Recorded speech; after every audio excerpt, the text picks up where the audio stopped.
তোমার উপর অবধারিত করে নাও দীর্ঘ নীরবতা, দীর্ঘ সময় চুপ করে থাকার বিষয়টা তোমার উপর অবধারিত করে নাও। ফাইন্নাহু মাকরাদাতুন লিশ-শাইতান, কারণ এই কাজটার মধ্য দিয়ে শয়তান বিতাড়িত হয়ে যায়। ওয়া আউনুন লাকা আলা আমরি দীনিক, দীর্ঘ সময় চুপ থাকলে তোমার দিনের প্রতিটা কাজ করার ব্যাপারে আল্লাহ তোমাকে সাহায্য করবেন, বা দীর্ঘ নীরবতার ব্যাপারটা দিনের প্রতিটা কাজ করার ক্ষেত্রে তোমাকে সহযোগিতা করবে। কুলতু, আমি বললাম, জিদনি ইয়া রাসূলুল্লাহ, হে আল্লাহর রাসূল সাল্লাল্লাহু আলাইহি ওয়াসাল্লাম, আমাকে আরো বাড়িয়ে দিন, আরো কিছু বলুন, আরো কিছু ওসিয়ত করুন। কয়না, তিনি বললেন, ইয়াকা ওয়া কাসরাতাদ দাহিক, সন্তান থাকবে, বেশি বেশি হাসবে না। ফাইন্নাহু ইউমিতুল কলব, কারণ যারা অধিক পরিমাণে হাসাহাসি করে তাদের কলব মরে যায়, তাদের কলবের মৃত্যু ঘটে। ওয়ায়াযহাবু বিনূরি ওয়াজহি, এবং চেহারার মধ্যে নূর চলে যায়, চেহারায় কোনো জ্যোতি বা নূর থাকে না।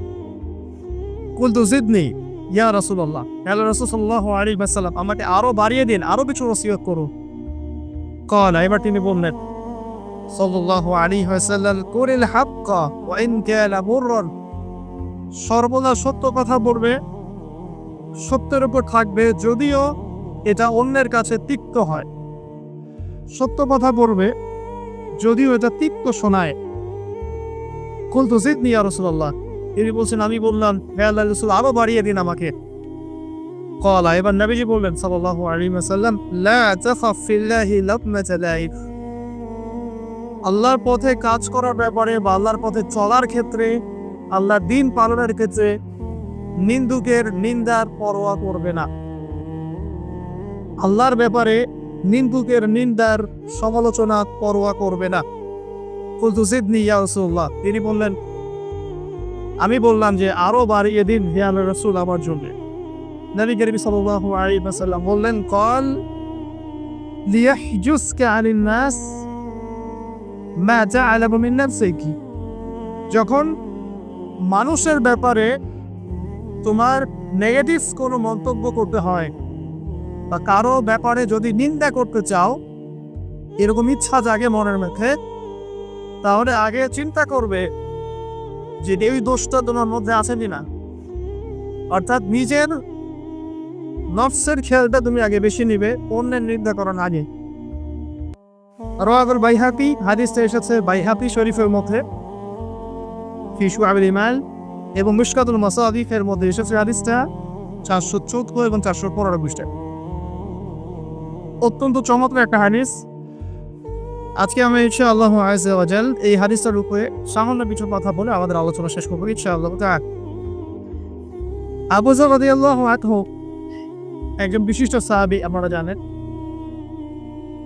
যার ব্যাপারে নবী করিম সাল্লাল্লাহু আলাইহি ওয়াসাল্লাম বলেছিলেন, আবু যর, তুমি খুব নরম মানুষ, তাই কখনো দায়িত্ব চেয়ে নিও না, কারণ তোমার উপরে যদি 2 জন মানুষের দায়িত্ব দেয়া হয়, তোমাকে যেন ছুরিবিহীন জবাই করে দেয়া হবে। আবু যর রাদিয়াল্লাহু আনহু আধ্যাত্মিক নরম মনের মানুষ ছিলেন।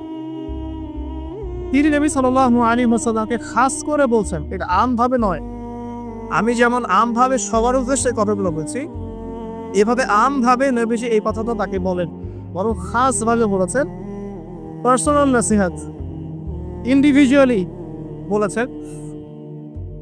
তিনি বলছেন, হে আল্লাহর রাসূল, আমাকে কিছু নসিহত করো, কিছু ওসিয়ত করো। ওসিয়ত কি জিনিস? যেমন কেউ চলে যাওয়ার আগে ওসিয়ত করে, বাবা ইন্তেকাল করছে তার আগে ওসিয়ত করেন, মাকে দেখিস, হ্যাঁ, বোনদেরকে খোঁজ খবর রাখিস, সন্তানদের ব্যাপারে খোঁজ খবর রাখি, ইত্যাদি ওসিয়ত করা। মানে যে কথাগুলো আমরা অক্ষরে অক্ষরে পালন করতে চাই, প্রতিশ্রুতি ব্যক্ত করি, এরকম কথা কনভারসেশন। কিন্তু চিন্তা করেন, নবী করিম সাল্লাল্লাহু আলাইহি ওয়াসাল্লাম যদি আপনাকে আমাকে খাস করে কোনো জায়গায় ডেকে নিয়ে কথাটা বলতেন, কেমন হতো?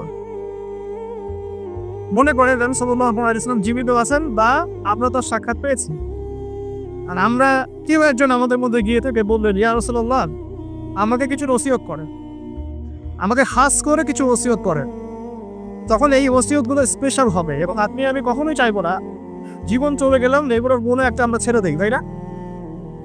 আবু যর রাদিয়াল্লাহু আনহু এই সুযোগটা নিয়েছেন। নবী সাল্লাল্লাহু আলাইহি ওয়াসাল্লাম বলছেন প্রথম যে উসিকা বিতাকওয়াল্লাহ, আমি তোমাকে সর্বপ্রথম ওসিয়ত করছি তুমি আল্লাহকে ভয় করো। তাকওয়া কি জিনিস? নবীজি বলছেন ফাইন্নাহু আযয়ানু লিয়ামনিকা কুল্লি, এই তাকওয়াটাই সমস্ত কাজের সৌন্দর্য বর্ধন করবে তোমার জীবনে। তুমি যত কাজ করবে প্রত্যেকটা কাজ যদি আল্লাহকে ভয় করে করো, প্রত্যেকটা কাজ তোমার জীবনে সৌন্দর্য বর্ধন করবে ইনশাআল্লাহ। খুব সংক্ষিপ্ত আকারে বলতে পারি, আল্লাহ রাব্বুল আলামিনের তাওহীদের সাথে কাউকে শরীক না করা, এক কথায় আল্লাহর সাথে শিরক না করার নাম তাকওয়া। ঠিক আছে? আল্লাহ এক, আল্লাহ অদ্বিতীয়, তিনি মহাবিশ্বের স্রষ্টা, আমাদের স্রষ্টা, সৃষ্টিকর্তা, পালনকর্তা, রিজিক দাতা, জীবন মৃত্যুর মালিক, বিধান দাতা। এই প্রত্যেকটা কনসেপ্ট আল্লাহর জন্য খাস করার নাম হচ্ছে তাওফিক। আর এখানে যদি আমরা কাউকে সমকক্ষ দাঁড় করে তাহলে শিরক হয়ে যাবে। এই শিরকটা তিনভাবে হয়ে থাকে। মানুষ চিন্তার ক্ষেত্রে শিরক করতে পারে। কেউ যদি মনে করে মহাবিশ্বের কোনো স্রষ্টা নাই তাও শিরক করবে। কেউ যদি মনে করে স্রষ্টা আরও একজন আছে, একাধিক আছে, তাও শিরক করবে। কেউ যদি মনে করে যে আল্লাহ ছাড়া কেউ ইবাদত পাওয়ার যোগ্য, আল্লাহ ছাড়া অন্য কাউকে সেজদা করা যায়, নাউজুবিল্লাহ। আল্লাহ ছাড়া কেউ প্রয়োজন পূরণ করতে পারে, কেউ সন্তান দিতে পারে, কেউ কল্যাণ করতে পারে, কেউ অকল্যাণ করতে পারে ইত্যাদি, বা আল্লাহ ছাড়া কেউ বিধান দেওয়ার মালিক, এরকম কনসেপ্ট যার মনের মধ্যে আছে, এটা হচ্ছে আকীদাগত শিরক বা চিন্তাগত শিরক। আমি কি বুঝাতে পারছি? 2 নাম্বার কাজের শিরক। যেমন কেউ যদি আল্লাহকে সিজদা না করে অন্য কাউকে সিজদা করে, কর্মগত শিরক করছে। আল্লাহ পাকের হালালকে কেউ যদি হারাম করে নেয়, কর্মগত শিরক করেছে। আল্লাহ পাকের হারামকে কেউ হালাল করে নেয়, কর্মগত শিরক করেছে। আল্লাহর কাছে দোয়া না করে মৃত মানুষের কাছে দোয়া করে, শিরক করেছে। এগুলো কাজ করতে গিয়ে শিরক করছে। ইভে আল্লাহর নামে কসম না করে অন্য কারো নামে কসম করলেও শিরক হয়ে যায়। অনেক সময় আমরা হাতের মধ্যে রশি পড়ি, পাথর পড়ি, অনেক কিছুই পড়ি, আমাদের বিশ্বাস হয় এগুলো আমাদের উপকার করতে পারবে, অপকার করতে পারবে, তাহলে শিরক হয়ে যাবে। সন্তান আল্লাহ দেন, যদি আমরা মনে করি যে মাজারে গিয়ে দোয়া করলেই সন্তান পাওয়া যাবে, শিরক হয়ে যাবে। আর শিরক এমন একটা পাপ, যে পাপটা আল্লাহ পাক তওবা ছাড়া মাফ করেন না। মৃত্যুর আগে যদি তওবা করে মানুষ, ইনশাআল্লাহ আল্লাহ তাকে মাফ করে দিবেন। যদি তওবা না করে মারা যায়, সম্ভাবনা বেশি এই ব্যক্তি জাহান্নামে যাবে না। কারণ প্রত্যেক 1999 জন মানুষ জাহান্নামে যাবে যাদের আমলনামায় শিরকের পাপ থাকবে। আল্লাহ পাক সূরা নিসার মধ্যে বলেছে, ইন্নাল্লাহা লা ইয়াগফিরু আন ইউশরাকা বিহি ওয়া ইয়াগফিরু মা দুনা যালিকা লিমান ইয়াশা। আল্লাহ পাক শিরকের গুনাহ ব্যতীত যে কোনো গুনাহ যাকে ইচ্ছা মাফ করতে পারে। যে কোনো গুনাহ, আপনি জিনা করেছেন, সিজদা করেন, ফিরে আসে, আল্লাহ মাফ করে দেবে ইনশাআল্লাহ। আপনি সুদ খেয়েছেন দীর্ঘদিন, সুদ থেকে ফিরে আসেন, দীর্ঘদিন মায়ের সাথে জিনা করেছেন সিদের মধ্য দিয়ে, তওবা করে ফিরে আসেন, আল্লাহ এখনই মাফ করে দেবে ইনশাআল্লাহ। আপনি খুন করেছেন মানুষকে, যদি আপনি চিন্তা করেন যে আমার এটা অপরাধ হয়েছে, আপনি তওবা করে খালেস ভাবে ফিরে আসেন, আল্লাহ মাফ করে দিবেন ইনশাআল্লাহ। ব্যভিচার করেছেন, বিবাহিত হওয়ার পরেও জিনা করেছেন, এই ব্যক্তির কিন্তু পৃথিবীতে বাঁচার আসলে কোনো অধিকার নাই। তারপরেও যদি সে গোপনে তওবা করে ফিরে আসে রাতের অন্ধকারে, আল্লাহ চাইলে মাফ করে দিবেন ইনশাআল্লাহ। যে কোনো পাপ আল্লাহ পাক যাকে ইচ্ছা মাফ করতে পারেন, শিরক ছাড়া। শিরক যদি তওবা না করে মারা যায়, বেশিরভাগ সম্ভাবনা হচ্ছে সে জাহান্নামে যাবে। আরেকটা ডেঞ্জারাস বিষয় হচ্ছে, শিরক করে মারা গেলে কবরে মান রব্বুক উত্তর দিতে পারবে না। যারা মান রব্বুকে উত্তর দিতে পারবে, নিঃসন্দেহে তারা কখনো শিরক করে নাই, আল্লাহ পাকের তাওহীদের উপরে ছিল। আবার শিরকের অনেক কিছু বুঝি ঠিকই, আধুনিক একটা শিরক বুঝি না। আধুনিক শিরক এটা যেমন আল্লাহ পাক যা নাজিল করেছেন, এখানে যে বিধানগুলো আছে, এগুলোকে যদি কেউ ডিনাই করে বা এগুলোকে পাশ ফিরিয়ে অন্য কোনো বিধানকে বেটার মনে করে, আল্লাহর বিধানে চাইতে বেটার মনে করে বা সমকক্ষ মনে করে, এটাও শিরক। এটাও শিরক। আল্লাহ পাক কিছু হালাল করেছেন, আমরা যদি মনে করি এটা হারাম, তাহলে শিরক, এটাও শিরক। সূরা তাওবার 31 নম্বর আয়াতটা পড়ে দেখবেন ইনশাআল্লাহ। যাই হোক, তাকওয়ার প্রথম স্টেজ হচ্ছে আমাদেরকে শিরক করা যাবে না, তাওহীদে থাকতে হবে ইনশাআল্লাহ। 2 নম্বর আল্লাহ পাকের যত আদেশ আছে এগুলোকে মেনে চলার নাম তাকওয়া। ফর এক্সাম্পল সালাত, সওম, সাদাকা, হজ, উমরা, যাকাত, সত্য কথা বলা, পিতামাতার খেদমত ইত্যাদি যতগুলো আদেশ কোরআন এবং সুন্নাহর মধ্যে আছে এগুলোকে মেনে চলা তাকওয়ার পরিচয়।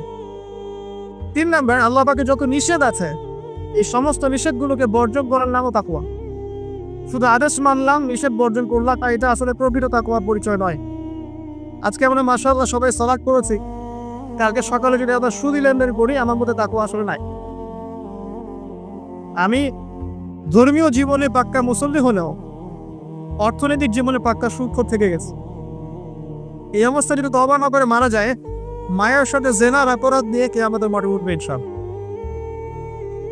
এটা আমার কথা না, নবী সাল্লাল্লাহু আলাইহি ওয়াসাল্লাম বলেছেন, সহিহ বুখারীর হাদিস। যে কোনো আলেমকে জিজ্ঞাসা করবেন, যে কোনো মাদ্রাসায় যাবে, যে কোনো প্রকাশনী বুখারী শরীফ এর লাগে না হাদিসটা পাবে, যে ব্যক্তি 1 দিরহাম সুদ খেলো সে যেন 36 বার জেনা করবে। আপনি যদি জানেন যে আপনার ক্লোজ কোনো ফ্রেন্ড বা আত্মীয় বা whoever is সে জেনা করে বেড়ায় বা মেয়েদের সাথে একাধিক মেয়ের সাথে তার সম্পর্ক আছে, ইলিগাল রিলেশনশিপ, আপনি নিশ্চয়ই তার দিকে সম্মানের দৃষ্টিতে তাকাবেন। রাখেল সামান এমন একটা যুগ যেখানে সুদ থেকে বাঁচা সো ভেরি ডিফিকাল্ট। এখানে হাজারে খুব কম মানুষই সুদ থেকে বাঁচতে পারবে। যারা বেঁচে থাকবে তাদের গায়েও সুদের ছিটা ফোটা এসে লাগবেই লাগে, কারণ পুরো বিশ্বের ইকোনমিক সিস্টেমটাই সুদ ভিত্তিক। এটা পরিপূর্ণরূপে ইসলামিক ধাঁচে সাজানো এখন সম্ভব বলে মনে হচ্ছে না। আমরা চেষ্টা করতে পারি, সম্ভব তখন হবে যখন শেকড় উপরে আসবে। আর শেকড় কখন উপরে হবে? যখন মালহামা হবে। আর মালহামা কখন হবে? যখন মদিনার গুরুত্ব কমে যাবে এবং গুরুত্ব বেড়ে যাবে। আর যখন আসবেন, ঈসা ইবনে মারইয়াম আসবেন, তখন পৃথিবীতে ইনশাআল্লাহ আযজা ওয়া জাল ইসলাম ব্যতীত কিছুই বাকি থাকবে না। তখন ইনশাআল্লাহ তাআলা উপরের লেভেল থেকে সুদ বলতে কিছু থাকবে না ইনশাআল্লাহ। তবে এখন কি করবে? ফাত্তাকুল্লাহা মাসতাতাতুম, এখন এতটুকু করবেন, ফাত্তাকুল্লাহা মাসতাতাতুম, তোমরা সাধ্যমতো আল্লাহকে ভয় করো। আপনার সাথে যতটুকু কুলায় এতটুকু আপনি দূরে থাকবেন। পারতে পক্ষে চেষ্টা করবেন সুদ যেন আপনার গায়ে না লাগে। আল্লাহ পাক বোঝার তৌফিক দান করুক, আমিন। বলছিলাম আল্লাহ পাকের নিষেধগুলোকে বর্জন করার নাম তাকওয়া। নামাজ পড়ছি, রোজা রাখছি, যাকাত দিচ্ছি না, এদিকে সুদ খাচ্ছি, হারাম রিলেশনশিপে আছি, বা পরকীয়ায় লিপ্ত আছি, বা মানুষের সম্পদের অধিকার দিচ্ছি না, ব্যবসা করছি। আর ব্যবসা যারা করি আমরা বেশিরভাগই মিথ্যা কথা বলি। আমরা ব্যবসা যারা করি ম্যাক্সিমাম মিথ্যা কথা বলি, মিথ্যা কসম করি। এবং আমাদের এই মিথ্যা কসম ও প্রতারণার কারণে জালেম শাসকের শাসন চাপিয়ে দেওয়া হয় আল্লাহর পক্ষ থেকে। এটা হাদিস এসেছে, যখন ব্যবসায়ীরা প্রতারণা করবে, মিথ্যা কসম করে পণ্য বিক্রি করবে এবং মাপে কম দিবে, সিন্ডিকেট করবে, তখন আল্লাহর পক্ষ থেকে 2টা আযাব আসে। এক, জালেম পদশক্তিকে চাপিয়ে দেওয়া হয় যারা এদের উপর জুলুম করবে। 2, সমাজের মধ্যে দুর্ভিক্ষ নেমে আসে। এগুলো নবী সাল্লাল্লাহু আলাইহি ওয়াসাল্লামের কথা, বদলানোর কোনো সুযোগই নাই। আজও তার কাল হবে, এগুলো ফলে যাবে ইনশাআল্লাহ, কারণ যদি না আমরা আমাদের জায়গা থেকে সরে আসি। তো যারা ব্যবসা করছি অনেকেই মিথ্যা কথা বলেন, ম্যাক্সিমাম, এবং মনে করি যে ব্যবসা এগুলো মিথ্যা বলা জায়েজ, এটা ব্যবসার অংশ মনে করি। সৎ ব্যবসায়ী কিয়ামতের দিন নবীগণের সাথে থাকবেন। যারা সৎ ব্যবসায়ী তারা কিয়ামতের মাঠে নবীগণের সাথে হাসর করবেন। ছাঁচে খুঁজে পাবেন না, এখন খুব কম সৎ ব্যবসায়ী পাবেন। যাই হোক, যেটা বলছিলাম ভাই, প্রিয় ভাইয়েরা, যে শুধু আদেশ মানার নাম তাকওয়া হয়, নিষেধটা বন্ধ করতে হবে। আমরা নামাজ, রোজা, হজ, যাকাত সবই করছি মাশাআল্লাহ, ব্যবসায়িক জীবনে মাপে কম দিচ্ছি, ইকোনমিক লাইফে সুদ খাচ্ছি, আর পলিটিক্যাল লাইফ নিয়ে আমি কোনো কথা বলতে চাচ্ছি না। সেখানে কতটুকু আল্লাহ আর কতটুকু রাসূল আছেন আল্লাহ ভালো জানেন, আল্লাহ বিচার করবেন। আমি মৌলিক কথাগুলো বলছি। দেখেন, ফ্যামিলিগত ব্যাপারে আমরা দেখবেন বাহ্যিকভাবে ইসলামের লেবাস পোশাক আছে যে কি, আর ভিতরে অরিজিনাল ইসলাম নাই। দেখো পরিবারে ম্যাক্সিমাম পরিবারে তো পর্দালায় নামাজি ব্যক্তিরা খুব অভাব। আর নামাজি চিন্তা ভাবনা আপনাকে ফজরের জামাতে আসতে হবে। নামাজি চিন্তা ভাবনা আপনাকে ফজরের জামাতে আসতে হবে এই মসজিদেই। আজকে ফজরে আসবেন, দেখবেন এই যে মুসল্লি যারা বসে আছেন তাদের 50%ই নাই ইল্লা বাসাও। তো আমরা পার্সিয়ান ইসলাম ফলো করছি, কিছু মানছি কিছু মানছি না। আল্লাহ বলছেন এটা না, পরিপূর্ণরূপে ইসলামে প্রবেশ করো এবং এটার নাম তাকওয়া। উসিকুম বিতাকওয়া আল্লাহ, আমি তোমাকে আল্লাহর তাকওয়া, আল্লাহকে ভয় করার ওসিয়ত করছি, খাস করে অনুরোধ করছি, ওসিয়ত করছি। আদেশ মানার নাম যেমন তাকওয়া, নিষেধ বর্জনের নাম তাকওয়া। শুধু আদেশ মানলেই হবে না, নিষেধগুলো বর্জন করার চেষ্টা করতে হবে। আমরা এই জায়গাটাতেই সমস্যায় হচ্ছি। আদেশ আমরা অনেকেই পালন করতে পারি, আলহামদুলিল্লাহ, নামাজ পড়তে পারি, রোজা রাখতে পারি, অনেকে যাকাত দেই, মাশাআল্লাহ, সাদাকা করি, দান সাদাকা করি, ইসলামের প্রতি ভালোবাসা আছে, আল্লাহ এবং তার রাসূলকে মহব্বত করি, কিন্তু হারাম রিলেশনশিপ ছাড়তে পারছেন না। দেখবেন অ্যাফেয়ার ছাড়তে পারছেন না, ফ্রি মিক্সিং ছাড়তে পারছেন না, রিবা ছাড়তে পারছেন না, আপনার পরকীয়া ছাড়তে পারছেন না, অহেতুক এই যে নোংরা অপসংস্কৃতি ছাড়তে পারছেন না। খেয়াল করে দেখেন, স্মোকিং ছাড়তে পারছেন না, মাদক দ্রব্য সেবন ছাড়তে পারছেন না, বাট আপনি ইসলামকে ভালোবাসেন, আল্লাহকে ভালোবাসেন, রাসূলকে ভালোবাসেন। এইটাই মূল সমস্যা আমাদের এখানে। আমি ফিল করি আল্লাহ পাক আমাদের সবাইকে আদেশ মানার সাথে সাথে নিষেধ বর্জন করার তৌফিক দান করুন। 4, আল্লাহ রাব্বুল আলামিনকে হাজির এবং নাজির যার নাম তাকওয়া। হাজির নাজির কেমন? যে আমার জীবনের প্রতিটা স্টেপ আল্লাহ পাক দেখছেন এবং শুনছেন। আল্লাহ পাক আরশে আজিম থেকেই আমাকে দেখছেন, আমাকে শুনছেন প্রতিটা মুহূর্তে, এখন, আজ, কাল, আগামী, অতীত, বর্তমান, ভবিষ্যৎ, সব সময় আল্লাহ আমাকে দেখছেন, শুনছেন। প্রত্যেকটা মুহূর্তে এই কথা যার মাথায় থাকবে তার পাপ করার প্রবণতা কম হবে। পাপ করলেও সে তওবা করে আল্লাহর কাছে ফিরে আসবে। এইসব যদি তার দ্বারা কোনো পাপ হয়েও যায়, আপনি দেখবেন তাকওয়াই তাকে আবার ফিরিয়ে নিয়ে আসবে, সে আল্লাহর কাছে ফিরে আসবে। আল্লাহ পাকে হাজির এবং নাজির যা, এর আরেকটা নাম আছে, সেটা হলো যে ইহসান। কি নাম? হাদিসে জিবরিল নামে একটা হাদিস আছে, সহিহ বুখারী, সহিহ মুসলিমের 9 নম্বর হাদিস, আর মিশকাতুল মাসাবি 2 নম্বর হাদিস। ইহসান কি? জিবরাইল আলাইহিস সালাম নবী সাল্লাল্লাহু আলাইহি ওয়াসাল্লামকে জিজ্ঞাসা করেছিলেন। তিনি বলছেন, আনতা আবুদুল্লাহ কাআন্নাকা তারাহু ফাইন লাম তাকুন তারাহু ফাইন্নাহু ইয়ারাক। তুমি এমন ভাবে আল্লাহর ইবাদত করবে যেন তুমি আল্লাহকে দেখছো। ওয়াইন লাম তাকুন তারাহু ফাইন্নাহু ইয়ারাক, এবং তুমি যদি আল্লাহকে দেখতে না পাও, তুমি সবসময় মনে রাখবে আল্লাহ পাক তোমাকে দেখছেন। এই কনসেপ্টটার নাম হচ্ছে ইহসান, যেটা আমাকে তাকওয়া দিবে। ইচ্ছা ইহসান থাকে আমলের মধ্যে। নামাজ পড়ছি, দেখবেন আমাদের মনোযোগ বেশিরভাগই দিকে থাকে না। আল্লাহ ভালো জানে, আমি আপনাদের পার্সোনাল ব্যাপারে ইন্টারফেয়ার করতে চাচ্ছি না, বাট আমার মনে হয় বেশিরভাগ মানুষই থাকে, কারণ বেশিরভাগ মানুষই তো নামাজে যা পড়ছি তার অর্থ জানি না। যখন আপনার সন্তান অসুস্থ হয়েছিল, আপনি হাত উঁচু করে আল্লাহর কাছে কান্নাকাটি করেছেন, তখন আপনার চোখ দিয়ে পানি পড়েছে, কারণ আপনি যা চেয়েছে ফিল করে বলেছেন আল্লাহর কাছে, আপনার চোখ দিয়ে পানি পড়েছে। কতদিন আপনি নামাজ সেজদায় কাঁদতে পেরেছেন? আমি কাঁদতে পেরেছি, ভাবতে হবে। কাঁদতে না পারার কারণ কি? কারণ হচ্ছে আমি নামাজে যা বই তার কিছুই বুঝি না। আমার কাছে নামাজ একটা ফিজিক্যাল এক্সারসাইজের মতো হয়ে গেছে। সরি ফর মাই ল্যাঙ্গুয়েজ, আমি কোনো কিছুকে অবমাননা করতে যাচ্ছি না, অনেক ব্যাপারটা এরকমই হয়ে গেছে। আর আবার বাহ্যিকতা নিয়ে আমরা বেশি ব্যস্ত। হাত কোথায় বাঁধতে হবে? নাভির নিচে না বুকে? তারপরে রফুল এদের পড়তে হবে কি না, পাইব লাগাবো কি লাগাবো না, আমি জোরে না আসছে, বাহ্যিক বিষয় নিয়ে বেশি ব্যস্ত। রুহানিয়াত, যেটা নামাজের ভিতরে রুহ বা আত্মা, ইহসান, মনোযোগ, আল্লাহর সাথে কতটুকু আমি কমিউনিকেট করতে পারলাম, মনের কথা কতটুকু আল্লাহর কাছে ব্যক্ত করতে পারলাম, নামাজে আমি কতটুকু আল্লাহকে ফিল করতে পারলাম, এটা খুব বেশি আলোচনা হয়। অথচ কোনটা মৌলিক বিষয় বলে দেখি? নামাজের এই মারেফতটা কি মূল না? আধ্যাত্মিকতাটাই মূল। আর বাহ্যিক বিষয়গুলো তো আল্লাহ পাক দেখছেন, নেগিয়ে দিবেন ইনশাআল্লাহ। তো এই যে প্রাণহীন ইবাদত হচ্ছে, রোজা রাখছি, রোজার মর্ম বুঝতে পারছি না। হজ করে আসলো, হাজি সাহেব টাইটেল হলো ঠিকই, হজের মূল মর্ম ইব্রাহিমের চেতনা সে শিখে আসতে পাবো। সাই করছে সাফা মারওয়া, সে ফিল করতে পারলো না এটা হাজরা আলাইহিস সালামের সুন্নাহ। এই যে আমরা কুরবানি করলাম, ম্যাক্সিমাম আমাদের মধ্যে ফিল করতে পারি নাই এটা হচ্ছে ইব্রাহিম আলাইহিস সালামের সেই কুরবানি যেটা তিনি ছেলেকে করতে চেয়েছিলেন। এই চেতনাটা আসলো না। তো রসকসহীন ইবাদত কতটুকু কবুল হয়, প্রাণহীন ইবাদত কতটুকু উপরে পৌঁছে, আল্লাহ ভালো জানে। তো যে বিষয়টা নিয়ে এই কথাটা বললাম, ইহসান হচ্ছে সেই জিনিস যেটা আমাকে মনে করাবে আমি আল্লাহকে দেখছি, শুনছি, বা আল্লাহ আমাকে দেখছেন এবং শুনছেন। এর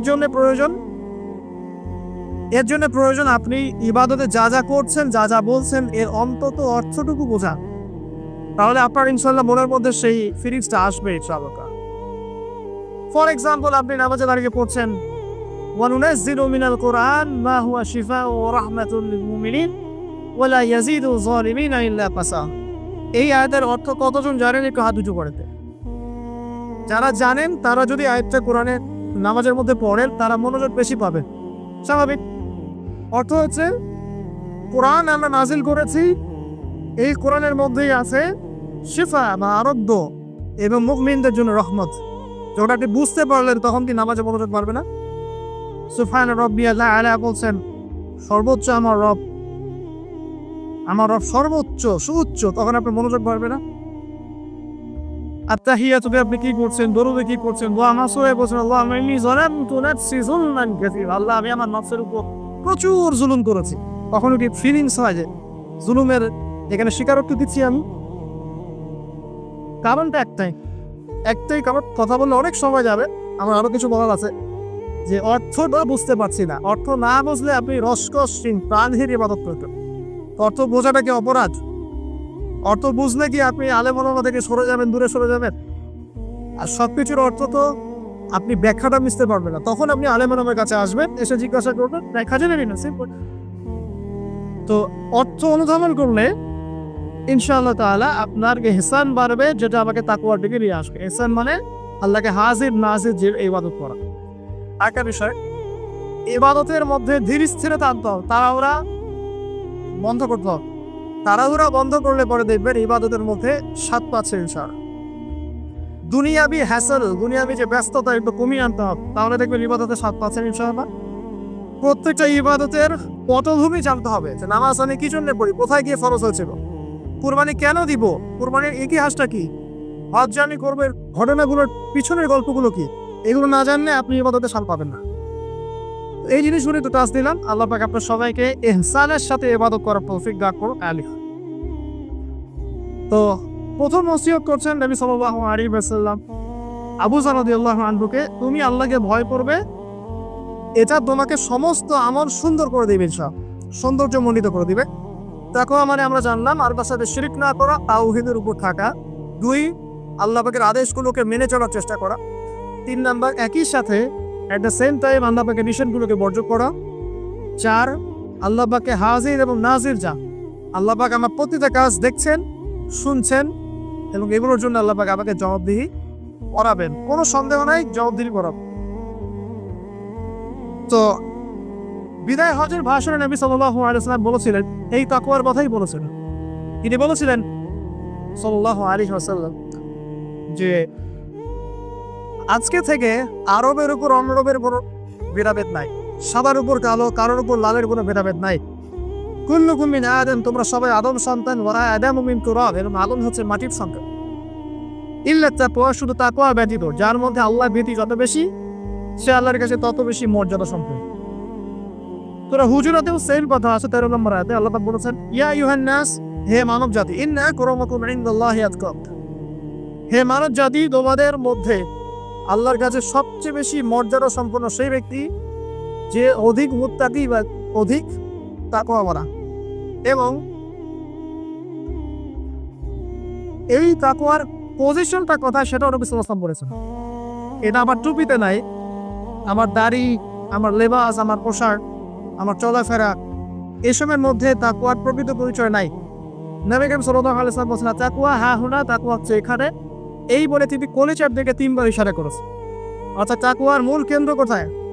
আপনার কলবে। আর কলব সংক্রান্ত একটা কথা কিন্তু হাদিসের মধ্যে আসবে একটু আগে। কিছু একটা কাজ করলে কলবটা মরে যাবে, সে কাজটা কি? আমরা হাদিসে ধরতে পারছেন, সামনে আছে চলো।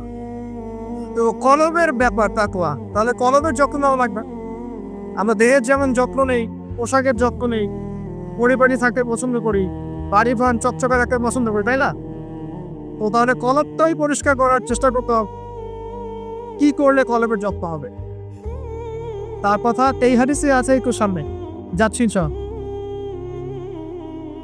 আমি ওই হাদিসের বাইরে কিছু কথা বলছি। কলবের যত্ন, বেশি বেশি মৌতের স্মরণ এবং পরকালের ফিকির। কলবকে চিন্তা করবে ইনশাআল্লাহ। মনের মধ্যে কোনো প্রকার রিয়া অহংকার রাখা যাবে না, কলব জীবিত হবে ইনশাআল্লাহ।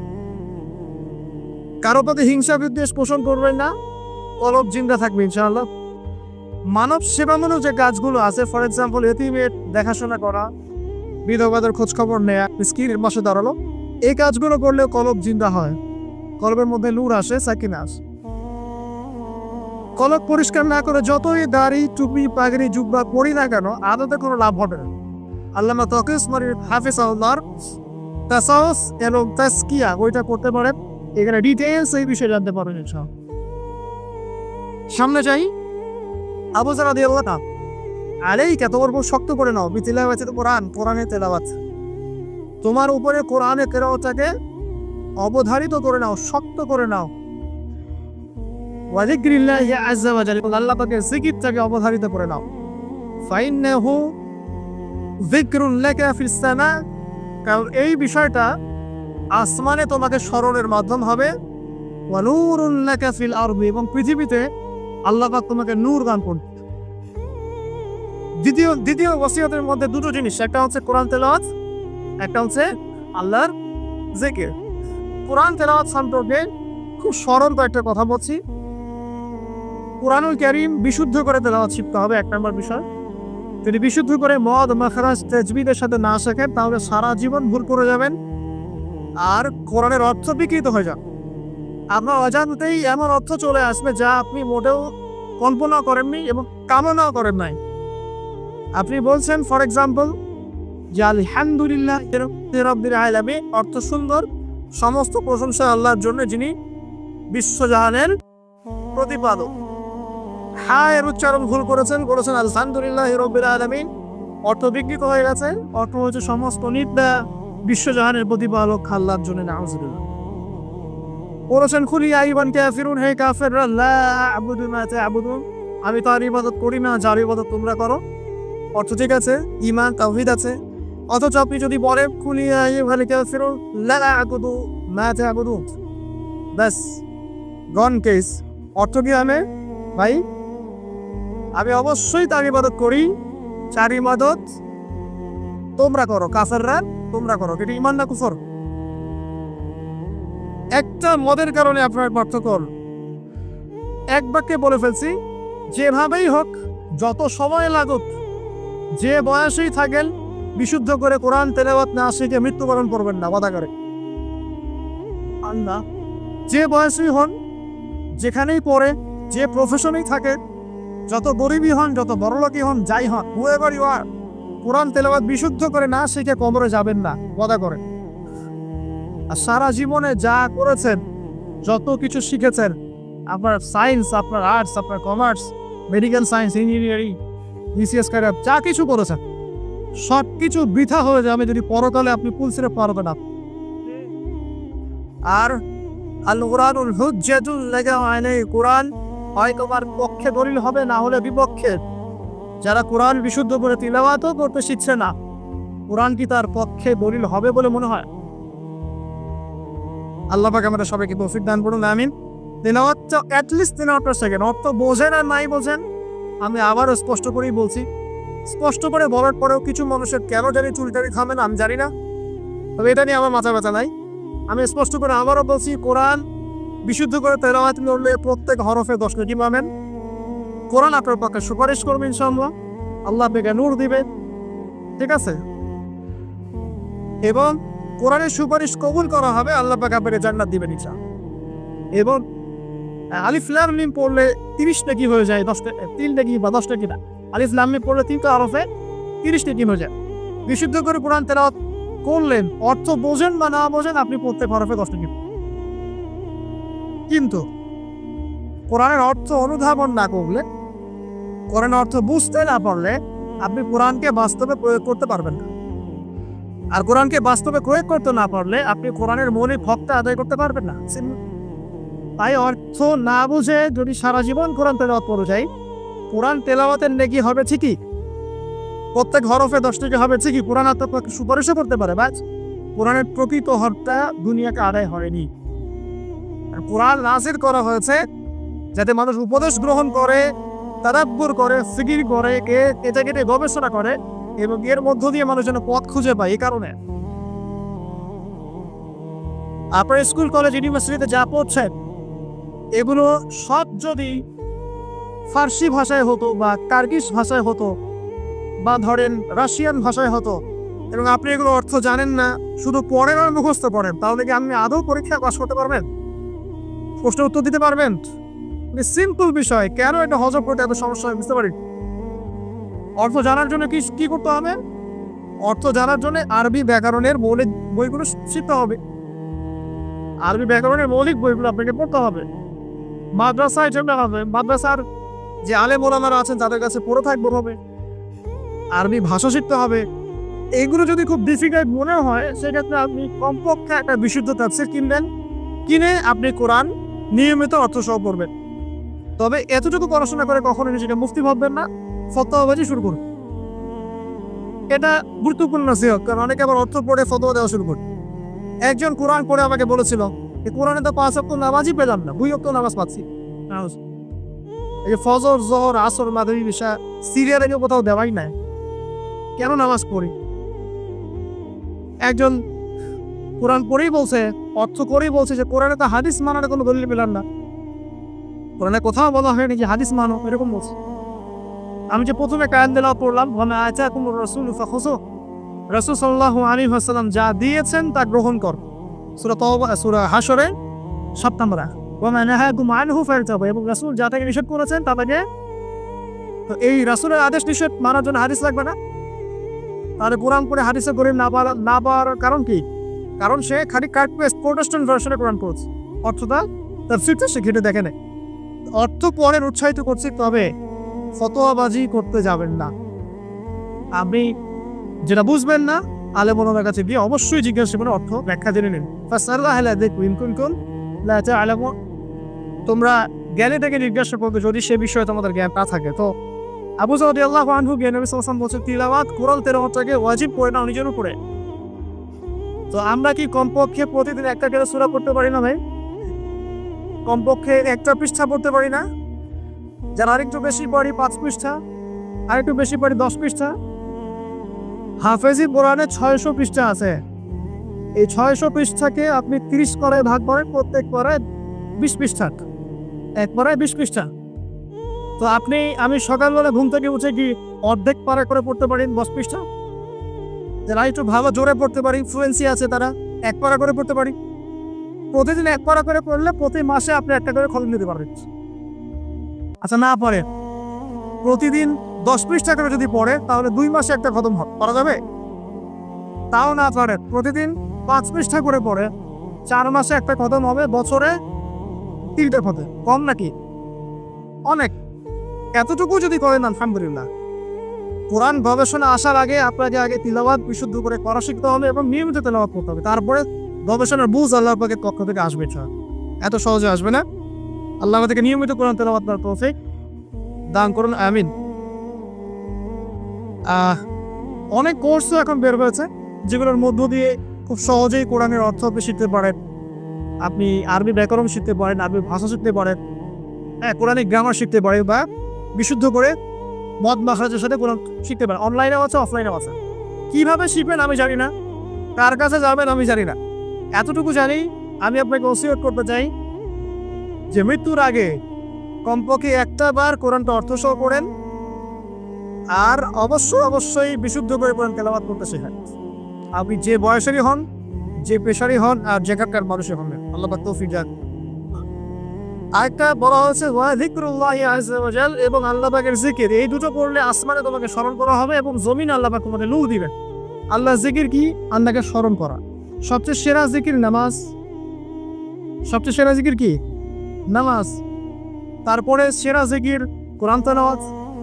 কোরআনকে আল্লাহ পাক জিকির বলেছেন, ইন্না নাহনু নাযালনা যিকরা ওয়া ইন্না লাহু লাহাফিজুন। আমি কোরআনকে বা এই জিকিরকে নাযিল করেছি, আমি এটা হেফাজত করব ইনশাআল্লাহ। এছাড়া জিকির বলতে আমরা আসলে যা বুঝি এগুলো খুব শর্ট করে বললে প্রত্যেক দিন কিছু মাসনুন দোয়া কালাম আছে যেগুলো পড়লে আপনার জিকিরের হকটা আদায় করা যাবে। খুব সহজ, 100 বার সুবহানাল্লাহ পড়লে 1000 নেকি হবে, পাওয়া যাবে না? এটা আপনি ড্রাইভ করতে করতে করতে পারেন, হাঁটতে চলতে করতে পারেন, মা বোনরা রান্না বান্না করতে করতে করতে পারেন। এটার জন্য আলাদা করে ওযু করে বসতে হবে জরুরি না, ওযু শর্তও না। আপনি চলতে ফিরতে কাজটা করতে পারেন, ইস্তেঞ্জা করা বাদ দিয়ে ওখানে বসে বসে এটা করেন, ঠিক আছে? ওকে, 100 বার আলহামদুলিল্লাহ পড়া যাবে না, 100 বার আল্লাহু আকবার পড়া যাবে না, লা ইলাহা ইল্লাল্লাহ 100 বার পড়া যাবে না। খুব সহজ। বা সকালবেলা অ্যাটলিস্ট আপনি একটা বার পড়লেন আয়াতুল কুরসি, একবার পড়লেন সাইয়্যিদুল ইস্তিগফার, সাইয়্যিদুল ইস্তিগফার একবার পড়লে ওই দিন যদি সে ব্যক্তি মারা যায় তাহলে জান্নাত। মাগরিবের ওয়াক্তে পড়ে ফজর হওয়ার আগে যদি মারা যায় জান্নাত ইনশাআল্লাহ। এরকম অনেক দোয়া আছে। আউযু বিকালিমাতিল্লাহি তাম্মাতি মিন শাররি মা খালাক পড়বেন ইনশাআল্লাহ। কোনো দৃশ্যের অনিষ্ট আপনাকে স্পর্শ করবে না ইনশাআল্লাহ। জিন ভূত, জিন শয়তান, জাদু টোনা, চোখ লাগা বদবদে কোনো কিছুই কাজ করবে না ইনশাআল্লাহ। এগুলো নিয়ে এখন অনেক রোগী দেখে না, জিনগ্রস্ত রোগী, সেহেরের রোগী, মাজনুন হয়ে যাচ্ছে, পাগল, মেন্টালি ডিপ্রেসড, মানসিক। এখন তো বেশিরভাগ মানুষ মানসিক রোগী, ফিজিক্যাল রোগী কম, মানসিক রোগী বেশি। এমন এমন এমন জেনারেশন তৈরি হচ্ছে, এরা ক্রেজি, এরা হচ্ছে মানসিকভাবে বিকলাঙ্গ। পরীক্ষা করতে চান, সবার হাত থেকে স্মার্টফোন কেড়ে নেন, ইন্টারনেট কানেকশন বন্ধ করে গ্রামে পাঠিয়ে দেয়, 1 মাসের মধ্যে সব পাগল হয়ে গেছে, ফিরে আসে পাগল হয়ে যাবে। ইন্টারনেট কানেকশন নাই, স্মার্টফোন নাই, দেখবেন পাগল ক্রেজি হয়ে যাবে। যাই হোক, আল্লাহ পাক আমাদের কি হেফাজত করুন। জিকির বাড়িয়ে দেন। একটা জিকির আছে, সুবহানাল্লাহি ওয়া বিহামদিহি আদাদা খালকিহি ওয়া রিদা নাফসিহি ওয়া জিনাতা আরশিহি ওয়া মিদাদা কালিমাতিহি। যে ব্যক্তি এটা 3 বার পড়বে, ফজরের পর থেকে নিয়ে সূর্য ওঠা পর্যন্ত বসে বসে যদি আল্লাহ জিকির করতেন, যে নাকি হতো এতটুকু পড়লে সে নাকি হয়ে যাবে। আপনি যদি প্রতিদিন হজ করতে চান, উমরা করতে চান, ইশরাকের নামাজ পড়বেন জামাতে ফজর পড়ার পর, একটা হজ একটা উমরা নাকি পাবেন। আর অনেক জিকির আছে, আমি শর্ট করে বলে দিই। হিসনুল মুসলিম একটা বই আছে, কি নাম? হিসনুল মুসলিম। এই বইয়ের মধ্যে সব জিকির দেয়া আছে, বিশুদ্ধ সনদে আছে, কোনো সমস্যা নেই। এই জিকির আজকারগুলো বাড়িয়ে রাখ। আল্লাহ পাক বসকারটাই পরকালের অস্তিত্ব আপনাকে বোঝাচ্ছে, এবং আল্লাহ পাক যে টাইম ফ্রেমের ঊর্ধ্বে অবস্থান করছেন এটা আমাদেরকে বোঝাচ্ছে। এটার হাদিসও আছে, যা আবিষ্কার করা হয়েছে প্রথম আসমানের বিষয়, এরকম আরো 2, 3, 4, 5, 7টা আসমান আছে। এবং সপ্তম আসমানের উপরে আছে মহাসাগর, তার উপর আছে কুরসি, তার উপর আরশে আজিম, তার উপরে আল্লাহ রাব্বুল আলামিন। আল্লাহ পাক এই টাইম ফ্রেমের ঊর্ধ্বে, আল্লাহ পাকের কাছে সবই অতীত, সবই বর্তমান, সবই ভবিষ্যৎ, এগুলো ঊর্ধ্বে আল্লাহ পাক। অতীত, বর্তমান, ভবিষ্যৎ আল্লাহ পাককে গ্রাস করতে পারে না। আল্লাহ পাক এগুলো ঊর্ধ্বে আছে। অনেক ব্যাপার আছে, ইনশাআল্লাহ এটা নিয়ে আমি পরে কথা বলবো আজকে। তো যাই হোক, আসমানে আপনাকে স্মরণ করা হবে, তার মানে আসমানেও আল্লাহ পাকের সৃষ্টি আছে যারা আপনাকে স্মরণ করবে। আল্লাহ পাক আপনি স্মরণ করবেন ইনশাআল্লাহ। এবং পৃথিবীতে আপনাকে নূর দেওয়া হবে। নূর মানে কি? আলো। আলো তখন লাগে যখন অন্ধকার দূর করতে হয়, এই তো অন্ধকার দূর করতে আলো লাগে। পৃথিবীতে অন্ধকার আছে, এখানে অন্ধকার বলতে কি বোঝানো হয়েছে? রাতের অন্ধকার, জাহেলিয়াতের অন্ধকার। কিসের অন্ধকার? চারিদিকে জাহেলিয়াত নাই, সুদ ঘুষ জেনা ব্যভিচার জাহেলিয়াত দিয়ে ভর্তি না? এই জাহেলিয়াত দূর করতে হলে আপনার টর্চ লাইট লাগবে, নূর লাগবে। সেই নূর আল্লাহ পাক আপনাকে দিবেন যদি আমি কোরআন তেলাওয়াত করি এবং আল্লাহর জিকির বাড়িয়ে দিই। আল্লাহ পাক আমাদেরকে সবাইকে নূর দান করো, আমিন। এরপরে ওসিয়ত ছিল, শর্ট করে নিচ্ছি। তিনি বলেন, খুলতু ইয়া রাসূলুল্লাহ জিদনি, আমাকে আরো বাড়িয়ে দিন হে আল্লাহর নবী। তিনি বলছেন খুব ইম্পর্টেন্ট কথা, আলাইকা বিতুরিস সামতি, দীর্ঘ সময় নীরবতা অবলম্বন করার ব্যাপারে আমি তোমাকে ওসিয়ত করছি, এটা তোমার উপরে ওয়াজিব করে। দীর্ঘ সময় চুপ করে থাকাটা মারেফাতের পরিচয়। যখন আপনি চুপচাপ থাকবেন, খুব বেশি কথা বলবেন না, বেশি অপ্রয়োজনীয় কথা বলবেন না, প্রয়োজনীয় কথা বলবেন, আল্লাহর পক্ষ থেকে আপনার কলবের উপরে ইলম আসবে, ইলমে লাদুন্নি আল্লাহর পক্ষ থেকে আসবে ইনশাআল্লাহ। দেখবেন ঠান্ডা মাথায় চিন্তা করলে সুন্দর গোছানো চিন্তা করা যায় না, এলোমেলো হবে না চিন্তাগুলো তো। এবং যদি আমরা বেশি ব্যস্ত থাকি, বেশি কথা বলি, তখন কিন্তু চিন্তাগুলো এলোমেলো হয়ে যায়। এটা বলা হচ্ছে প্রয়োজনীয় বিষয়গুলোর ক্ষেত্রেও কথার ক্ষেত্রে সতর্কতা অবলম্বন। তাহলে অপ্রয়োজনীয় যে কথাগুলো আছে, যে গীবত, পরনিন্দা, পরচর্চা, অহেতুক মিউজিক শোনা বা অহেতুক কাব্য চর্চা, অহেতুক উপন্যাস, এগুলোর কি মূল কথা দাও? যখন প্রয়োজনীয় ক্ষেত্রে আল্লাহ পাক বলছেন আলাইকা বিতুল ইসলামতি, তোমার উপরে দীর্ঘ নীরবতাকে ওয়াজিব করে নাও। তাহলে অপ্রয়োজনীয় গান গল্প আড্ডাবাজি, যে আমরা চায়ের দোকানে করছি, ক্যারাম খেলতে খেলতে করছি, লুডো খেলতে খেলতে করছি, অহেতুক আড্ডাবাজি করছি, ফ্রেন্ড সার্কেল একত্রিত হলে অনেক অহেতুক গল্প হয়ে যায়। এবং বেশিরভাগ গল্পের ক্ষেত্রে হয় গীবত বা রিয়া বা আত্মপ্রদর্শন, তাই না, বা সমালোচনা। আর বাই দ্য ওয়ে, জাতি হিসেবে আমরা খুব বাচাল জাতি। আর আমরা কাজের চেয়ে কথা বলতে বেশি পছন্দ করি। আমরা কাজের চাইতে কথা বলতে বেশি পছন্দ করি, কিন্তু যার উন্নত সভ্যতা তারা কথা কম বলে, কাজ বেশি করে। আমরা কাজের চেয়ে কথা বেশি বলতে পছন্দ করি, এবং কাজ যদি কোনো একটা করে ফেলি, যদি কাজ হয় 5 ডিগ্রির, আমরা কথা বলতে শুরু করি 100 ডিগ্রি। ভাবখানা আমাদের এরকম। আমাদের এই জাতিগত পরিবর্তন আনতে হবে। কথা কম বলি আমরা, আল্লাহ পাক কাজ বেশি করা তৌফিক দান করুন। এবং কথা যখন বলবো সেটা যেন প্রয়োজনীয় কথা হয়। আর যদি কোনো অপ্রয়োজনীয় কথা হয়েও যায় কোনো জায়গায়, একটা দোয়া পরে উঠবেন, ইনশাল্লাহ কাজ সারা হয়ে যাবে। এটা বেশি জরুরি না? এটা বেশি জরুরি। তো যখন কোনো জায়গায় বসলেন, অপ্রয়োজনীয় অনেক কথা হয়ে গেছে, ওঠার আগে বলবেন সুবহানাকা আল্লাহুম্মা ওয়া বিহামদিক আশহাদু আল্লা ইলাহা ইল্লা আনতা আস্তাগফিরুকা ওয়া আতুবু ইলাইক। বাস। আপনার এই বৈঠকে যদি কোনো অপ্রয়োজনীয় কথা হয়ে যায়, আল্লাহ পাক সেটা মাফ করে দেবেন ইনশাআল্লাহ। এটা মা বোনদেরকে শেখাবেন, কারণ তাদের এটা বেশি প্রয়োজন। যাই হোক, এরপরে আসেন। তারপরে তিনি বলছেন জিদনি ইয়া রাসূলুল্লাহ, আমাকে আরো কিছু ওসিয়ত করুন। তিনি বলছেন ওয়া ইয়াকা কাহরাতিদ দাহিক, খুব ইম্পর্টেন্ট। তোমার উপরে এটা অবধারিত করো যে তুমি বেশি হাসবে না, বেশি বেশি হাসবে না।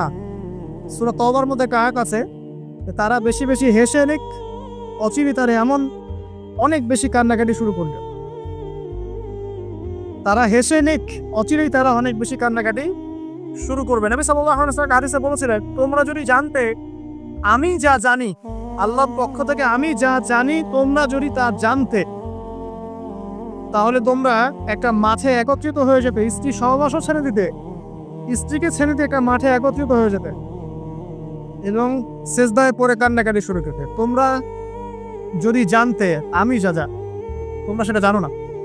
তো বেশি হাসাটার কুফল কি? নবী সাল্লাল্লাহু আলাইহি ওয়াসাল্লাম বলছেন ফাইন্নাহু ইউমিজুল কলবা, এটা ওই যে কলবের কথা বললাম, কলবের যত্ন নিতে হবে, কলবকে মেরে ফেলবে। বেশি বেশি হাসলে কলবকে মেরে ফেলবে। আবার এখন থেকে কিছু ব্যায়ামের অ্যাসোসিয়েশন বের হচ্ছে, এরা সবাইকে হাসায়, হো হো করে। এরা সবাইকে হো হো করে হাসায়, বলে জোরে জোরে হাসলে হার্টের অসুখ নাকি কম হয়। আর আল্লাহ রাসূল বলছেন যারা বেশি বেশি হাসে এদের কলব মরে যায়। নবীজি কেমন করে হাসতেন? নবী সাল্লাল্লাহু আলাইহি ওয়াসাল্লাম মুচকি হাসতেন। তিনি হাসতেন, এমনকি বলা হচ্ছে হাদিসে নিজের দিনী ভাইয়ের সাথে, মুসলিম ভাইয়ের সাথে হাসি মুখে সাক্ষাৎ করলে নেকি হয়, আবার নামে নেকি খাবেন। তো হাসবো অবশ্যই, আমরা কখনই মানে হাসা কমিয়ে দিব, অবশ্যই হাসবো, তবে অট্ট হাসি না। অট্ট হাসি নিজের হৃদয়টাকে কি করে, মেরে ফেলে। মুচকি হাসি। আর নবীজি কখনো কখনো এমনভাবে হেসেছেন যে তার দাঁত দেখা গেছে, এমনভাবেও হেসেছেন, কিন্তু সেটা সংখ্যা খুব কম ছিল। তো আসুন, এরা একটা কুফল আছে ওয়ায়াযহাবু বিনূরি ওয়াজহি, এবং এই অট্ট হাসি বেশি বেশি দেওয়ার ফলে চেহারার যে নূর, মুত্তাকি মানুষ যারা, নামাজি মানুষ যারা কোরআনের সাথে সম্পর্ক রাখে, দেখবেন চেহারা একটা নূর থাকে, একটা আলো থাকে, আল্লাহর পক্ষ থেকে একটা নূর থাকে, একটা রব থাকে, একটা প্রভাব থাকে। রব মানে প্রভাব। তো বেশি বেশি জোরে জোরে হাসতে চেহারার নূর কমে যায়।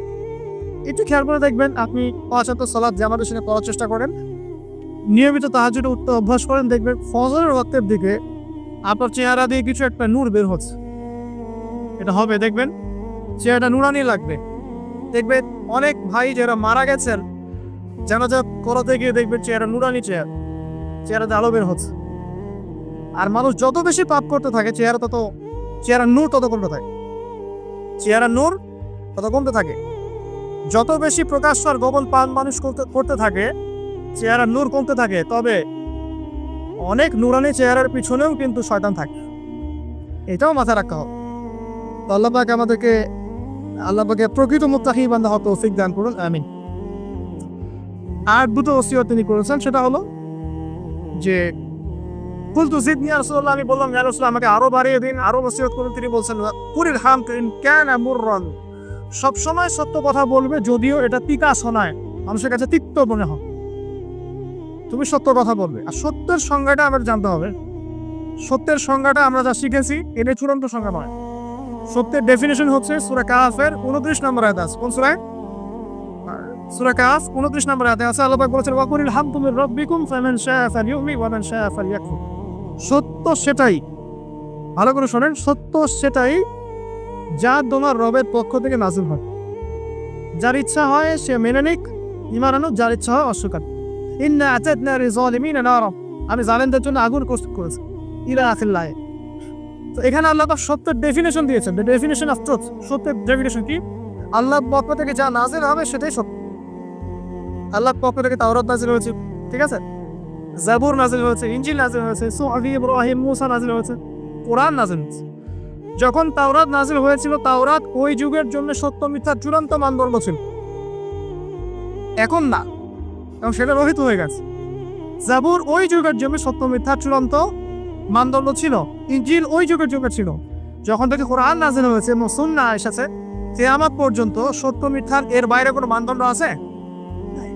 তবে যে কোনো বুদ্ধি, যে কোনো দর্শন বা ফিলোসফি, যে কোনো স্কুল অফ থট, যে কোনো মতবাদ, যে কোনো বৈজ্ঞানিক আবিষ্কার, যেটাই হোক না কেন, যদি কোরআন এবং সুন্নাহর সাথে মিলে যায়, সাংঘর্ষিক না হয়, সেটাকে মেনে নিতে আমাদের কোনো আপত্তি নেই, ঠিক আছে।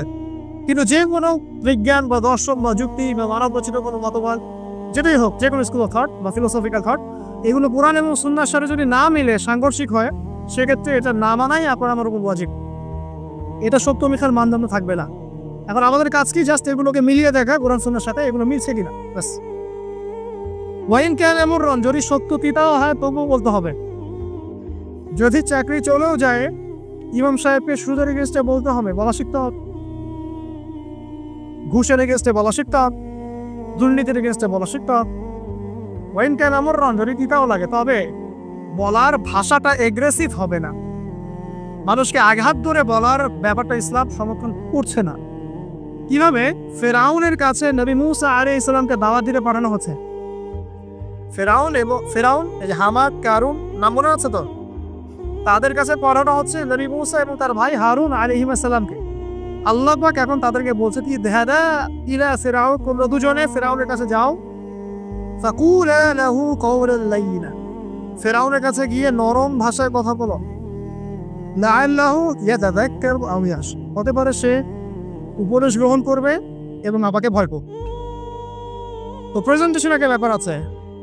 আল্লাহ নবী মুহাম্মদ সাল্লাল্লাহু আলাইহি ওয়াসাল্লামকে বলছেন যে উদউ ইলা সাবিলি রাব্বিকা বিল হিকমা, তুমি তোমার রবের দিকে মানুষকে ডাকো প্রজ্ঞার সাথে, ওয়া মাউইযাতিন হাসানা, এবং উত্তম উপদেশের সাথে, রুড ভাবে না, এগ্রেসিভলি না, আর চরম পন্থার প্রয়োগ করে নয়, এমনভাবে যাতে করে সত্যটা উপস্থাপিত হয় এবং আপনার ভাষা উপস্থাপনা, এক্সপ্রেশন এবং অ্যাটিটিউডটা এগ্রেসিভ করে নাও, ঠিক আছে। এই বিষয়টা খেয়াল রাখা উচিত আমাদের। আমরা যারা ওয়াইজ বা বক্তা বা খতিব বা দায়ী আছি, মানুষকে আঘাত করে কথা বলে আসলে ফায়দা খুব একটা হয় না।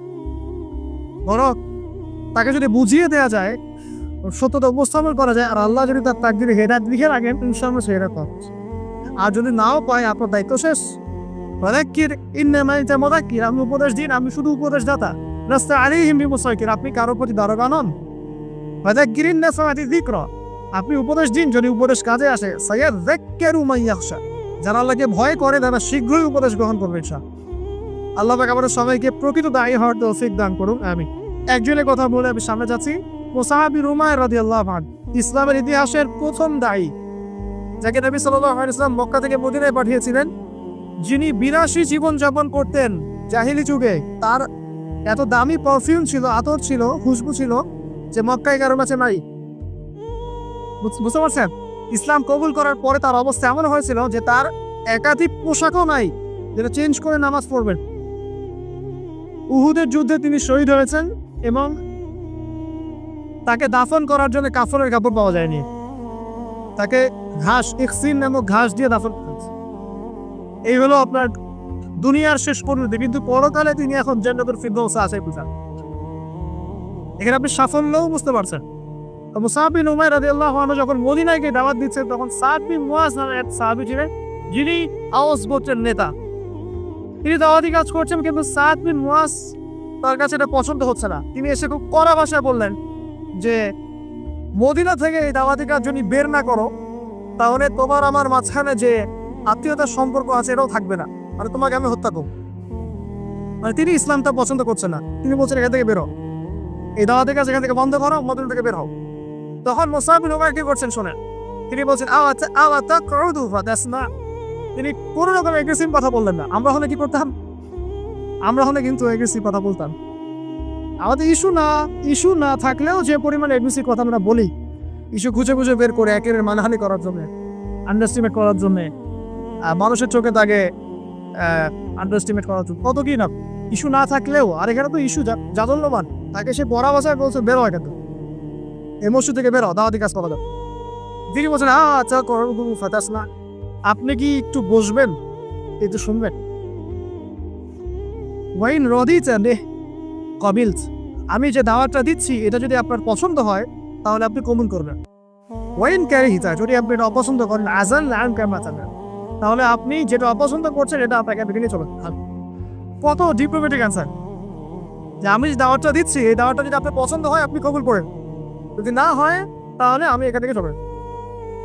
এবার তিনি বসলেন, তাওহীদের কথা শোনালেন, লা ইলাহা ইল্লাল্লাহ দাওয়াত দিলেন, ইসলামের সব বেসিক জিনিসগুলো বোঝালেন। সাদ বিন মুয়াজ রাদিয়াল্লাহু আনহু ইমিডিয়েটলি ইসলাম কবুল করলেন এবং তার মধ্য দিয়ে 80টা পরিবার ইসলাম কবুল করলেন। এই হচ্ছে দায়ী ক্যারেক্টার হওয়া উচিত। আল্লাহ পাক আমাদেরকে তার মতো দায়ী হওয়ার তৌফিক দান করুন, আমিন। তো যেটা বলছিলাম যে সত্য উপস্থাপন করতে হবে, তবে মাউইজাতুল হাসানা, হিকমার সাথে, প্রজ্ঞার সাথে এবং যুগোপযোগীভাবে কোরআন সুন্নাহকে হাতে নিয়ে ওয়ার্ল্ডকে ডিল করার মতো জ্ঞান থাকতে হবে। সর্বশেষ নবী সাল্লাল্লাহু আলাইহি ওয়াসাল্লাম যে ওসিয়তটা করছেন সেটা হলো, তিনি বলছেন, লা তাখাফিল্লাহি লাউমাতা লাইম, আবু যাও, আল্লাহর পথে চলার ক্ষেত্রে নিন্দুকের নিন্দার কোনো পরোয়া করবে না। আল্লাহর পথে যখন তুমি চলতে শুরু করবে, কোন চলা? প্রকৃত চলার কথা বলছি, কথিত চলার কথা বলছি না। আমরা কিন্তু ম্যাক্সিমাম কথিত চলি, প্রকৃত চলার কথা বলছি। মানে ইসলামের বেসিক প্রতিটা বিষয় আপনি মেনে চলেন, এটা প্রকৃত চলা। এবং নিষেধ, বেসিক নিষেধ সব ছেড়ে দেয়, এর না প্রকৃত চলা। আর কথিত কি?